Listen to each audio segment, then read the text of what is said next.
ஒரே ஒரு நாயை நீங்க வளர்த்துறீங்கன்னு வச்சுக்கோங்க, செல்ல பிராணியா, அந்த வீட்டை விட்டுட்டு 2 நாள் பூட்டிட்டு நீங்க ஒரு ஊருக்கு போறதுக்கு நீங்க யோசிக்கிறீங்களா இல்லையா?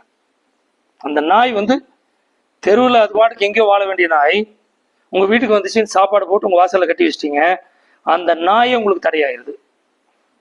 உண்மையா இல்லையா? உங்களுக்கு சொந்தமா 4 மாடு இருந்தா போதும், 4 மாடு இருந்தா போதும், நீங்க சுதந்திரமா ஒரு இடத்துக்கு போய் குருஜி கூப்பிடுறாரு போய் எங்க தங்கலாம் ஆசிரமத்துல அப்படின்னு வர முடியாது. குடும்பத்தோட வானா, இல்லைங்க, எங்க போனாலும் சரி, இளவுக்கு போனாலும் சரி, கல்யாணத்துக்கு போனாலும் கருமாதிக்கு போனாலும் என்ன பண்ணணும், பால் கறக்கிற நேரத்துக்கு நான் ஓடி ஆகணும். பண்றாங்களா இல்லையா?